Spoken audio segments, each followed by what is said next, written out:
Let's get it. What's going on, everybody? Welcome to the SchuZ Show. I'm your host, SchuZ Schumaker. I hope you guys are having a phenomenal evening, early morning. I don't know where you guys are located at, but hope you guys are having a blessed day regardless of where you guys are at. So, obviously, it's a very, very, very late night show if you are tuning in America, where I'm currently at. But there is a fight going down in just about a few hours out in Australia. Now, I'll be breaking that down, giving you guys a preview of that, also discussing some boxing news going down around the world as well. If you guys have any comments, questions, topics for me to discuss on today's show, leave it in the chat. Your comment will pop up on the show, and I'll be addressing that as I go throughout the duration of today's show. But as I was just talking about, it's time to get into a fight preview. Now, it's not a massive card going down, but Nikita Tszyu and we're going to have Ismaili fighting each other on the main event. Also, you'll be having Michael Zerafa returning, Brock Jarvis returning. So some solid names that will be on this card. That's why I'll be previewing it for you guys right now. However, I want to start off by saying one thing, making this very, very clear for everybody tuning in. I gave a brief discussion about Australian boxing last week when there was another card released that was going to be for pay-per-view. But I want to address it a little bit more in depth right now. There is a legitimate issue right now when it comes to Australian boxing. There is a plentiful amount of talent currently brewing in Australia. The fan base is also quite hungry for boxing in Australia. There's no ifs, ands, or buts about that. However, the people running the show in Australia right now are doing the people, the fans, and the growth of the sport of boxing a disservice by having these constant pay-per-view events going down in Australia. All due respect, this is a fine card to a certain extent. You know, there's some decent names on it. Nobody, and I mean nobody, should have to be paying $60 for pay-per-view, $59.95 to be specific, for a pay-per-view event for this card. Nikita Tszyu, Michael Zerafa, Brock Jarvis is not a pay-per-view event. And on top of it, it's not even really available outside the rest of the world. Now, there's ways to get access to it. You can figure out how to do that yourself if you don't know what I'm talking about there. But in terms of the people in Australia is really what this matters about. Charging pay-per-view after pay-per-view after pay-per-view for cards that just don't deserve it is absolutely ridiculous. There could be a massive amount of growth in Australian boxing right now if these pay-per-views would just go away. There's too much of it. There's no reason you could possibly justify $60 for this card. Absolutely none. For those of the people that are forking out the cash to go pay this fight, congratulations to yourself. But it is hard to fathom that in today's economy, that many people could be paying $60 pay-per-view event for this card. This is not a $60 pay-per-view event. This is free. This should not be charged by any way, stretch of imagination, should this be a pay-per-view event or have to pay a single penny for this card. Personal opinion, but things got to get figured out in Australia so that the sport can properly grow. However, let's just make it very clear. I think the headlining event for the top three fights I just talked about, Nikita Tszyu, Michael Zerafa, and Brock Jarvis, are all going to win their fights. It would be a massive upset if either one of these guys were to come out here and lose. For Tszyu, he's fighting at 154. He's 10-0 in this fight. I see him going out there getting an easy win, although somebody's OS to go. For Ismaili, he is 12-0, but I still see Tszyu winning this fight. For Michael Zerafa, he's fighting Mikey Dalham, who is 18-1 in this fight. They'll be fighting at 160 pounds. Zerafa should have his way with him as well. This should be a nice little win for Zerafa to continue to progress in his next stage of his career. And then Brock Jarvis making his return to the ring, who is 22-2 in his record, fighting Sam Beck, who is undefeated at 7-0. This will be fighting a 71-kilogram catchweight fight. I see Brock Jarvis winning this fight as well. Jarvis is a solid fighter. His loss come against good opponents, so nothing to really look at there. But really, this goes to show the point. $60 for a pay-per-view event in Australia featuring these three fights is really ridiculous. Solid names, decent fighters, but $60 pay-per-view event. This is only doing a due justice to the people in Australia. If you want to grow the sport, stop having so many of these cards be on pay-per-views. And for the rest of the world, we can't even really catch this fight legally, at least, watching it. Now, there is ways to access this fight card. Obviously, you might know what I'm hinting at when I say that, but that's the only way if you're really going to want to view this fight card to be able to watch it, because there's no pay-per-view extension for us, and outside of America at least, and there's no way to stream it free. So that's the situation people are placed in. If you're staying up to watch the fight, it will be happening in just a couple of hours now, but that is the fight going down in Australia. Let's hop into some boxing news here now. This is going to be a little bit of in-depth segment. It's in regards to Tszyu Opetaia, and I've been very vocal about what I think he should be doing in the future. And what is that I think he should do is, well, let's be honest, move up to heavyweight. The only thing that should ever keep him back at where he's currently at cruiserweight, is Zurdo fight. The Zurdo fight should be off the books, though, for a foreseeable future. Zurdo is going to be out for a very long time with his shoulder issue. I don't think this fight could be happening even until summertime next year. Tszyu Opetaia does not have time to waste. This is a man with such exceptional, phenomenal, God-given ability that for him to continue just to sit around and fight his mandatories, not stay active in the ring when he is more than capable of going in that ring and fighting the guys he wants to go out there and fight, just should not be happening. And here's the situation Jai Opetaia is now placed in. I'm just going to give you guys the facts, and I'll give you guys my thoughts after that. Eddie Hearn on Jai Opetaia's next fight.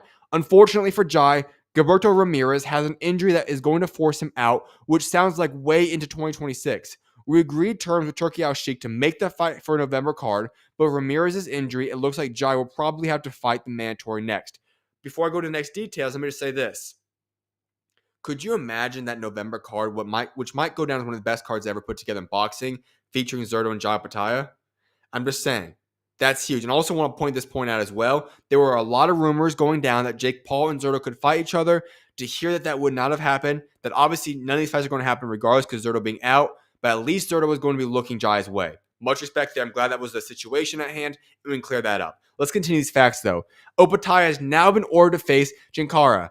Jai Opetaia has been ordered to defend his IBF Cruiserweight title against the mandatory challenge Hussein Chinkara next. Mick Francis, Opetaia's manager and co-promoter, hopes to stage the fight in Australia, but Chinkara reportedly wants to host it in Turkey. Chinkara reportedly rejected a six-figure step-aside offer that would have allowed Opetaia to pursue a Chris Billum-Smith fight. The IBF continues to follow the rules, which is freely available to anybody who wants to see the website, and this is this IBF's rules: unify or defend against your mandatory every 9 months. All right, now let me break all this down for you guys. Jai Opetaia is in a tough predicament. Cruiserweight is not a good weight class whatsoever. You have Jai Opetaia clear at the top. Some would say Zurdo and Jai are the same place. Some people even have Zurdo above Jai. I think that's foolish. I think Jai is the best fighter in all the cruiserweight division. Zurdo's right before him. And then you have this massive drop-off. And you're throwing guys like Chris Billum-Smith, Badou Jack, Noah McManley, and so on and so forth. That's kind of what the cruiserweight division looks like. So Jai's in a tough predicament. Who do you fight? Well, he fought somebody a couple months ago now. Absolutely pathetic fight. Nobody wanted to see that fight. It is what it is. Now Jai Opetaia is in a position where he's going to have to fight a man, which is number one mandatory position for the IBF. And I'm not against that. The IBF is very strict on the rules. If you are the champion, you must defend your mandatory every 9 months. And I've got no issue with that. I think it's a very reasonable ask. There's nothing against that. I'm all good with that. So Jai Opetaia can go out there, defend his belt. That's the position he has to be in. There's no other option right now. If he could have made a unification fight, then this fight would not have to happen for now. He could have went out there and fought Zurdo in November, and this would have cleared everything up. Zurdo's out. Do you go after Badou Jack, who currently is the mandatory against Noah McManley, and you would have to do a step-aside once again? Obviously, that appears not to be on the table right now. So we're going to get another situation where Jai Opetaia should go out there. He's going to get an early, easy KO, not going to be pushed, and just another name on his resume that really doesn't add up to anything. And it's very unfortunate. As I just said, Jai Opetaia is one of the most God-gifted ability fighters in all of boxing right now. I think that had he had the opportunity to go fight Zurdo, he would have put on a masterclass. Had he moved up to even heavyweight, he could make some noise there. This is a man I believe has top 15, 20 pound-for-pound talent in all the world of boxing. He's that good. But we're not seeing the full potential come to fruition due to uncertain circumstances, and ultimately, part of it's on him, part of it's not. And that's why I must say this. It is time for Jai Opetaia to move up to heavyweight. I like what he's doing at cruiserweight. He's done his job. He can't do anything else. The only thing that would make any sense is Badou Jack. Obviously, Zurdo makes plenty of sense, but as I said, he's not fighting until mid-2026 most likely. So go fight Badou Jack if that's possible. If it's not, stop wasting your time, relinquish the belt, and go do with the big boys at heavyweight. Heavyweight is where more money is available to yourself, your resume, your legacy, everything can be benefited by moving up to heavyweight right now. And I know some people would say that is the hardest jump to make in all boxing. I am well aware of that. Obviously, we've seen some guys go out there and it worked out great for themselves. Usyk is one of them. Some guys not so much. But for Jai Opetaia, why not go see what you can do up there? I personally believe that he is capable of fighting at heavyweight. Would he become, a replica of Usyk? Probably not. Usyk's one-on-one. But could he go out there and maybe contend for a world championship if or when Usyk retires? Maybe. I don't know the answer there. I just know that the new heavyweight era is quickly changing. A lot of guys at heavyweight right now, Tyson Fury, Joseph Parker, Alexander Usyk, Deontay Wilder, Anthony Joshua, so on and so forth, these guys are aging out. It's going to be a whole new era of boxing right now. And if you are Jai Opetaia, go move to heavyweight. See what you can do up there. I think he's more than ready for that. Go make that move. Going back to the fight with the mandatory against Chinkara, though, there is an interesting point there. Chinkara is reportedly wanting to host it in Turkey. Brother, let me make this very clear. Unless you have a massive bag, and I mean a massive bag, Remember, Jai Opetaia is fought on turkey cards. This man gets paid big money.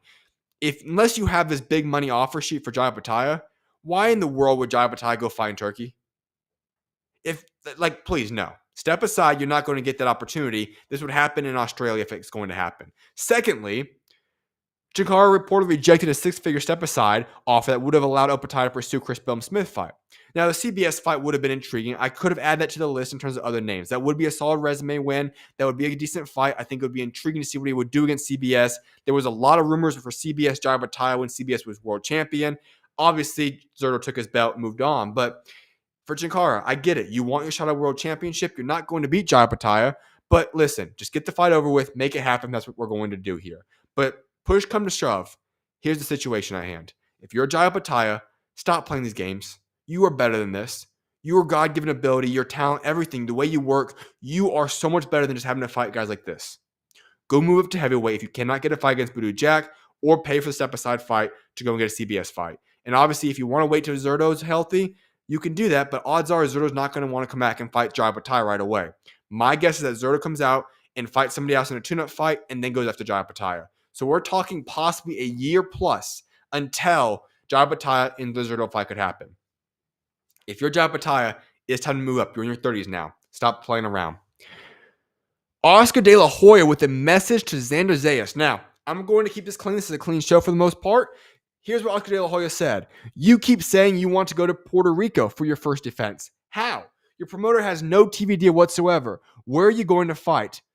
Blank. OnlyFans? We have DAZN. We have the pay-per-view. We have the date. Mexico vs. Puerto Rico. It's huge. What are you waiting for? Quite frankly, to be honest with you guys, when it comes to the Vergil Ortiz, Xander Zayas fight, I'm all for it. I see that Xander Zayas would want to fight in Puerto Rico, and I also understand that Vergil Ortiz would be one of the most gutsy first title defenses you could possibly make in boxing. That is one where you're going to go down as the underdog into that fight. It is what it is. And I get you want to fight in Puerto Rico. But here's the situation for Xander Zayas. You currently do not have, your promoter does not currently have a TV deal in place for yourself. What does that mean for you? That means that you do not know when you will be able to return to the ring. I know you want December, but you do not know how and or when that's going to happen. Top Rank, there's no rumors in regards to the TV deal. So what do you do at this point in time? Well, you have an opportunity here. You go make a massive name and a statement. You are the youngest world champion. I understand your point of view if you do not want to go out there and fight Vergil Ortiz right now. I get it. But listen, if you have the opportunity to fight Vergil Ortiz Jr., why not go make a statement? Because if you defeat Vergil Ortiz Jr., all of a sudden your stock is sky high. You will go into that fight as the underdog. Let's just be honest. Vergil Ortiz will be the favorite in that fight. However, if you make that fight and you pull off the upset, you all of a sudden become one of the biggest names and brands in boxing right now. And that would be huge for your career. And if this was another situation where Top Rank was flowing perfectly, they had a TV deal, they already guaranteed you a Puerto Rico first defense, fine. But listen, your promoter is in a little bit of shambles right now. We don't know what Top Rank's going to do. So if you have this opportunity and this weird kind of era going on right now, there is a DAZN offer for you on the table. Go out there and fight Vergil Ortiz Jr., go make some big money on a pay-per-view card, and go put together a massive fight. Mexico vs. Puerto Rico, book it, get it done by the end of the year. That's the dream situation. I think it's a perfect opportunity for both Vergil Ortiz and Xander Zayas if they can make that fight happen. Daniel Dubois joins Tony Sims. Former IBF heavyweight champion Daniel Dubois has parted ways with trainer Don Charles and teamed up with Tony Sims at the Matchroom Elite Gym following Dubois' fifth-round KO defeat to Oleksandr Usyk in July. Daniel Dubois parting ways with Don Charles is disgusting. Let's just say what it is. If you are Daniel Dubois, let's just be honest right now. And I like Tony Sims. I think he's an excellent trainer.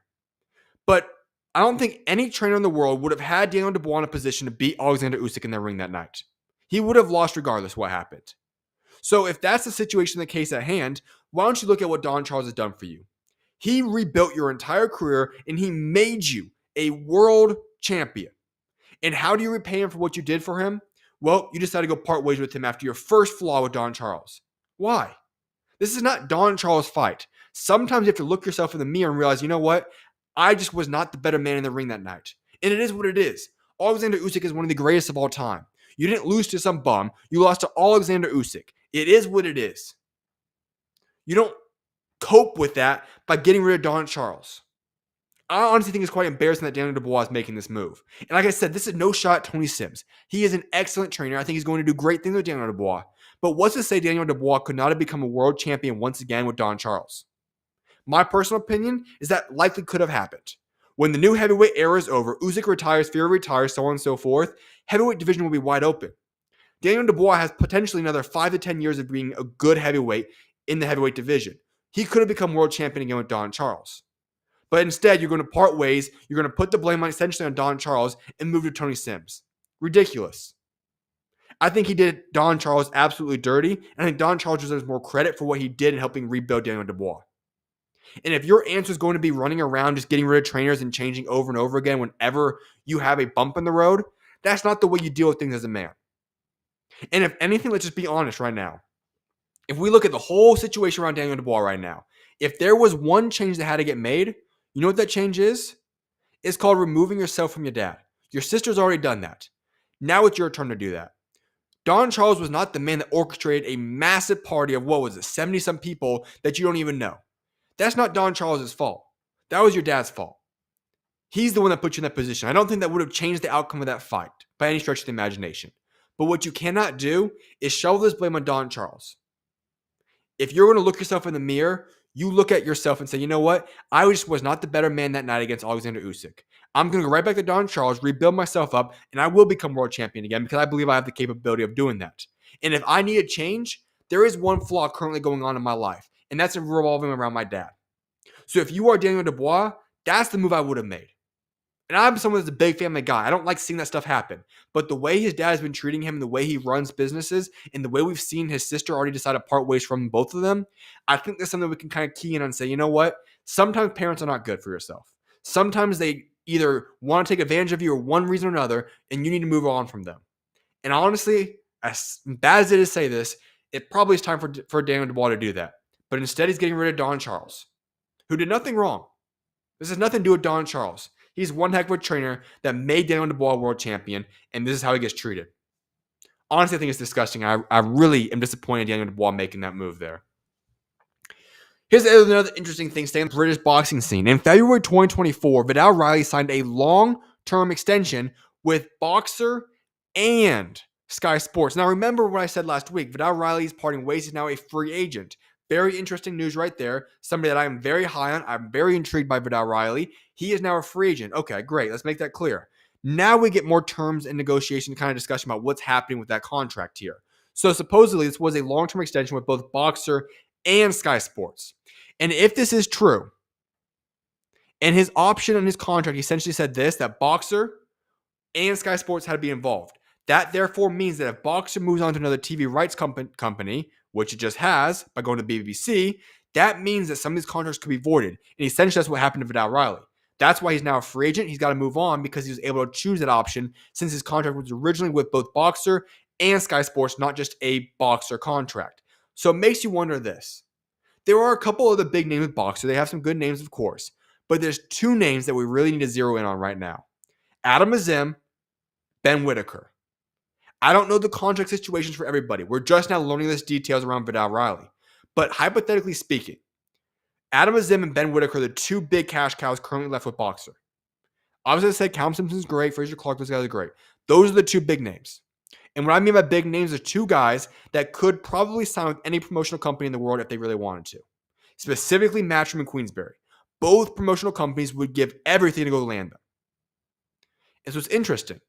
We've seen different shots thrown at Ben Shalom and Boxer by both guys.